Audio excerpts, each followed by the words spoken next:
Business law में आज का पाठ है प्रस्ताव तथा स्वीकृत। ठीक है, आपको बताने जा रहे हैं कि प्रस्ताव तथा स्वीकृत। प्रस्ताव क्या है, सबसे पहले आपको समझना जरूरी है कि प्रस्ताव है क्या। ठीक है, तो प्रस्ताव तथा वैध अनुबंध के लिए प्रथम आवश्यक लक्षण जो होते हैं उसके पक्षकार के बीच क्या होता है, ठहराव होता है। ठीक है, अब प्रत्येक ठहराव में दो तत्व उत्पन्न होते हैं। कौन कौन से होते हैं, प्रस्ताव तथा स्वीकृत, है ना। अब प्रस्ताव क्या है, ठीक है। प्रस्ताव की परिभाषा भारतीय अनुबंध अधिनियम धारा 1872 आ के अनुसार क्या है कि जब एक व्यक्ति किसी दूसरे व्यक्ति के समक्ष किसी कार्य को करने अथवा उसे अलग रहने के संबंध में अपनी इच्छा या उद्देश्य प्रकट करता है कि वह दूसरे व्यक्ति की सहमति से उस कार्य को करने अथवा विरत रहने के संबंध में प्राप्त हो, तो कहा जा सकता है कि एक व्यक्ति से दूसरे व्यक्ति के समक्ष प्रस्ताव किया गया है। ये क्या हो गया, हमारा प्रस्ताव। ठीक है, फिर धारा 2 के अनुसार, इसमें धारा 2 के अनुसार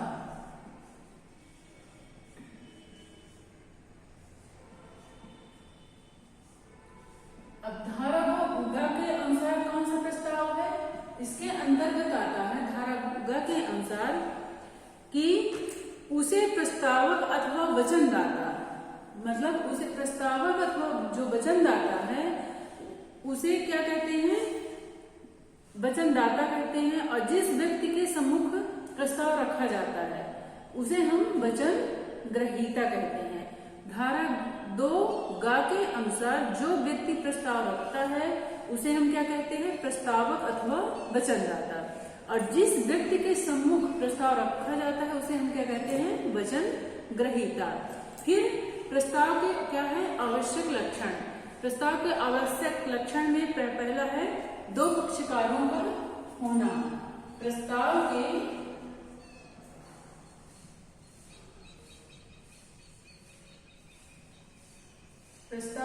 आवश्यक लक्षण, ठीक है।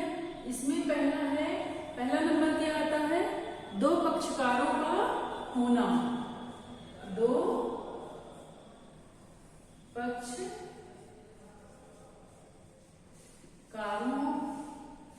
का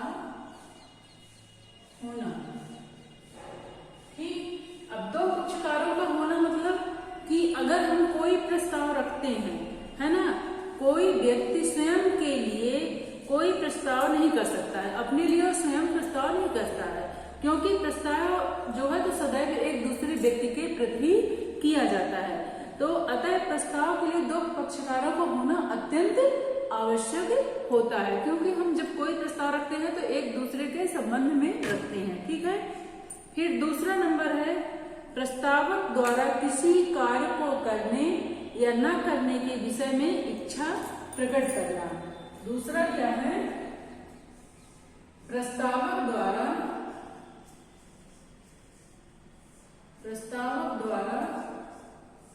किसी कार्य को करने या ना करने की इच्छा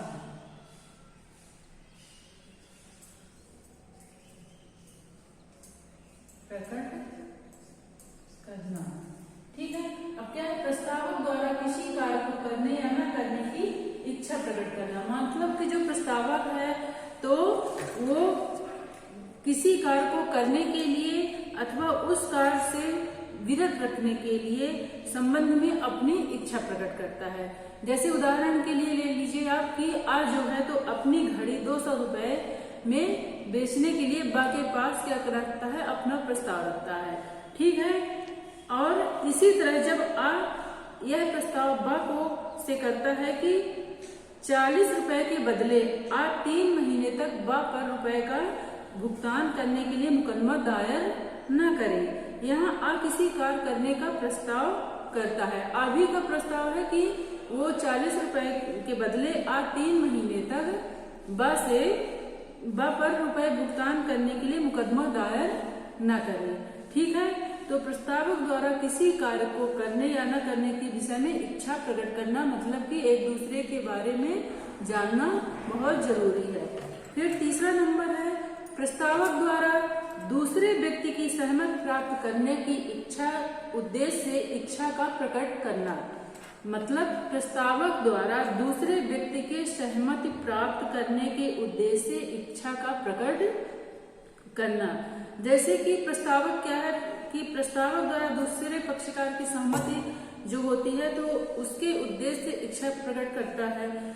यदि प्रस्तावक दूसरे पक्षकार के सहमति लेने के उद्देश्य से न किया जाए तो प्रस्तावक नहीं कहेंगे, क्योंकि ऐसा न करने से प्रस्ताव स्वीकृत नहीं किया जा सकता है और वह ठहराव भी नहीं बन सकता है।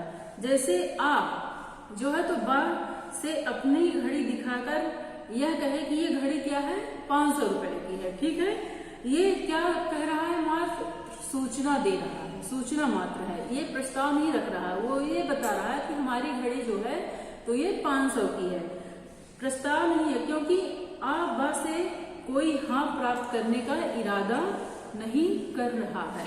तो प्रस्ताव के आवश्यक लक्षण 3 हो गए, 2 पक्षकारों का होना। दूसरा नंबर है प्रस्तावक द्वारा किसी कार्य को करने या न करने की इच्छा प्रकट करना। और तीसरा नंबर है प्रस्तावक द्वारा दूसरे व्यक्ति के सहमति प्राप्त करने के उद्देश्य से इच्छा का प्रकट करना।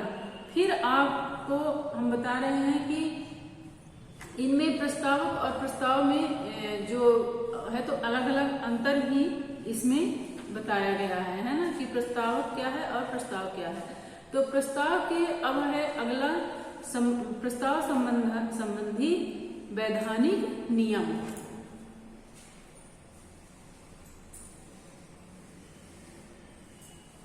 अब इसके प्रस्ताव के वैधानिक नियम कौन कौन से हैं, ठीक है। तो इसमें क्या है, प्रस्ताव संबंधी वैधानिक नियम।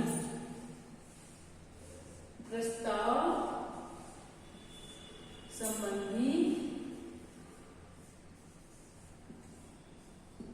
वैधानिक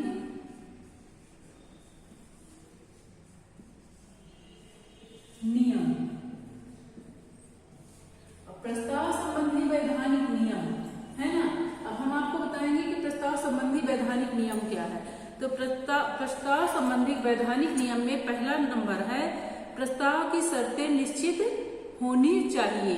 अगर हम किसी बात को निश्चित, कोई मतलब प्रस्ताव है और ये सारी बातें निश्चित एवं स्पष्ट होनी चाहिए कि अनिश्चित प्रस्ताव राजनियम की दृष्टि से प्रस्ताव नहीं होते हैं, क्योंकि जो प्रस्ताव हम उसे स्वीकृत मानते हैं जो राजनियम द्वारा प्रवर्तित किए जाते हैं। जैसे मान लो कि आ एक घोड़ा ब से खरीद कर यह वचन देता है कि अगर पहला घोड़ा भाग्यवान निकला तो वह ब से एक और घोड़ा खरीदेगा। अब ब है जो तो इस वायदे को राजनियम द्वारा प्रवर्तित नहीं करा सकता, क्योंकि यह वादा अनिश्चित और स्पष्ट है, अस्पष्ट है, क्योंकि ये तो मतलब निश्चित शर्तें निश्चित नहीं है, शर्तें हैं मतलब कि, क्योंकि ये अगर घोड़ा भाग्यवान हो सकता है, अब क्या किसी को पता है कि ये कैसा हो सकता है ना, अनिश्चित है, अस्पष्ट है, इसलिए राजनियम द्वारा ये प्रवर्तित नहीं है। फिर दूसरा है प्रस्ताव निवेदक के रूप में होना चाहिए। प्रस्ताव निवेदक के रूप में होना चाहिए मतलब प्रस्ताव को ये अधिकार है कि प्रस्ताव स्वीकार करने के पहले ये ढंग एवं नियत यह कर दे कि किंतु प्रस्ताव आज्ञा के रूप में नहीं बल्कि प्रार्थना के रूप में होना चाहिए। उदाहरण के लिए आ बा के सम्मुख अपनी गाय 5,000 रुपए बेचने का प्रस्ताव इस शर्त के साथ करता है कि यदि उत्तर 5 दिन के अंदर प्राप्त नहीं हुआ तो समझा जाएगा कि आपने हमारा प्रस्ताव स्वीकार कर लिया। प्रस्तावक ऐसा कथन उचित नहीं है क्योंकि स्पष्ट रूप से ये आज्ञा है ना। प्रस्ताव का निवेदक जो है निवेदक के रूप में होना चाहिए। फिर तीसरा है प्रस्ताव का उद्देश्य वैधानिक संबंध स्थापित करना या होना चाहिए। प्रस्ताव क्या है कि प्रस्ताव का वैधानिक संबंध जो है तो स्थापित करने के लिए उसके कुछ उद्देश्य होते हैं।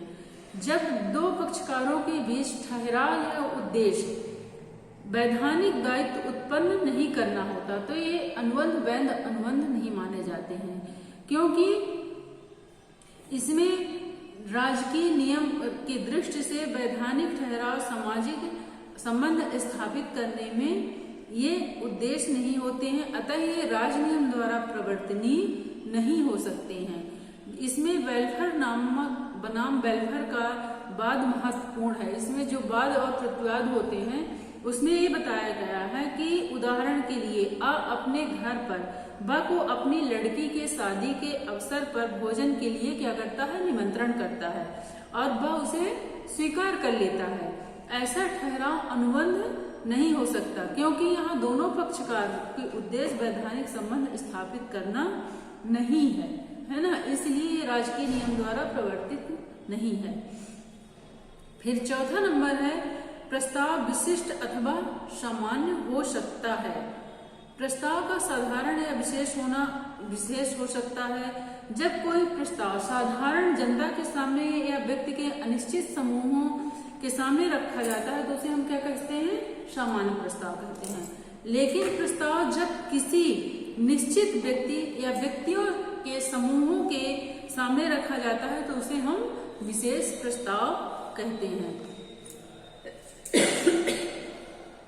फिर पांचवा नंबर है प्रस्ताव की संसूचना होना आवश्यक है।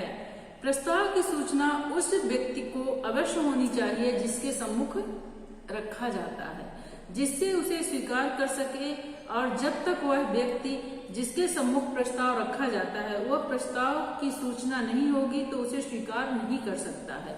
जब तक प्रस्ताव की संसूचना नहीं होगी तो वो स्वीकार नहीं किया जा सकता और ठहराव का रूप धारण नहीं कर सकता है। इसी तरह लॉर्ड लिंडले ने ठीक ही कहा है कि जब तक किसी एक व्यक्ति के विचार का पता दूसरे व्यक्ति को नहीं होता तब तक वह दोनों के बीच किसी तरह का व्यवहार या आधार नहीं हो सकता है। ये राज्य अधिनियम की धारा 4 के अनुसार बताया गया है। ठीक है। और फिर छठवां नंबर है प्रस्ताव अभिव्यक्ति अथवा गर्भित हो सकता है।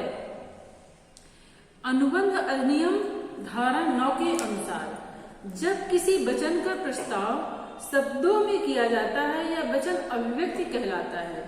अनुबंध अधिनियम धारा 9 के अनुसार जब किसी वचन का प्रस्ताव शब्दों में किया जाता है तब वह वचन अभिव्यक्ति कहलाता है।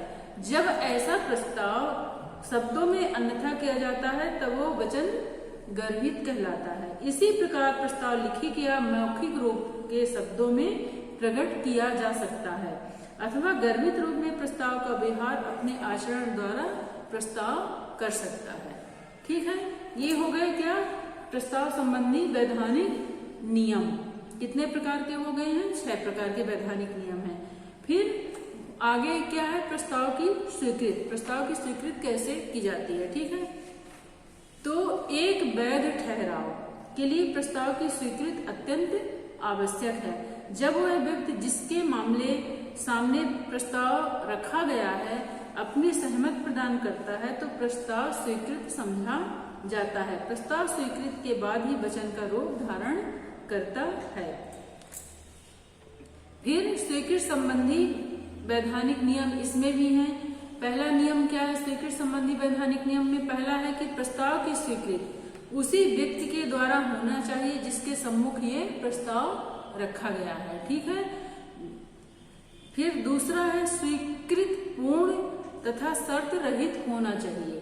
मतलब कि कोई हम प्रस्ताव रखते हैं तो ये बिना शर्त के नहीं होनी चाहिए, स्वीकृत पूर्ण या शर्त रहित होनी चाहिए।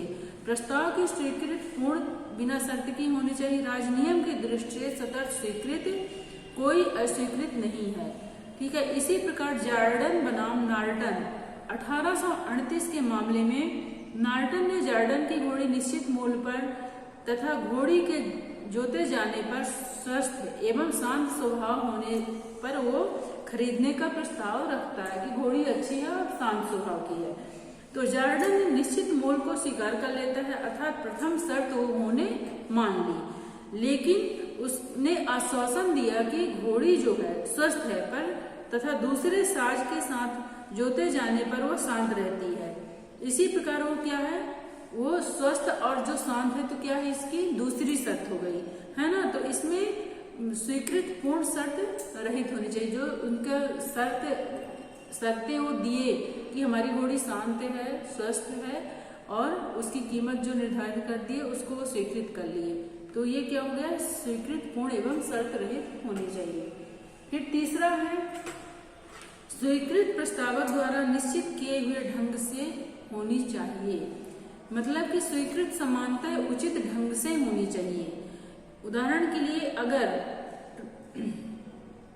प्रस्ताव पोस्ट ऑफिस के द्वारा मिला हो तो स्वीकार करने या सामान तथा उचित ढंग से इस प्रस्ताव का उत्तर पोस्ट ऑफिस द्वारा उचित समय के भीतर ही देना होगा। ठीक है। चौथा नंबर है स्वीकृत आचरण द्वारा भी हो सकती है। इस संबंध में महत्वपूर्ण यह है कि केवल मानसिक स्वीकृति जिसकी शब्दों अथवा आचरण द्वारा पुष्ट न की गई हो संनियम की दृष्टि से स्वीकृत नहीं हो सकती है। फिर पांचवा नंबर है स्वीकृत की संसूचना प्रस्तावक या उसके द्वारा प्राधिकृत व्यक्ति को होनी चाहिए। मतलब कि स्वीकृत की संसूचना के लिए आवश्यक है कि संसूचना उस व्यक्ति को होनी चाहिए जिसने उसे प्रस्ताव किया या प्रस्ताव करने वाले व्यक्ति द्वारा प्राधिकृत किसी अन्य व्यक्ति के द्वारा किया गया। जैसे मान लो कि इसमें वादियों के द्वारा हम तुमको समझा रहे हैं कि फील्ड हाउस बनाम विंडले, ये वाद महत्वपूर्ण है। ये वादी अपने भतीजे के घोड़े को 30 पाउंड में खरीदने का प्रस्ताव या वचन देता है। ठीक है। और इस अनुबंध में कोई उत्तर नहीं हुआ तो समझा जाएगा कि स्वीकृत जो है संसूचना प्रस्तावक के द्वारा प्राधिकृत व्यक्ति की होनी चाहिए। ठीक है। ये आपके 5 स्वीकृत संबंधी वैधानिक नियम हो गए। Thank you.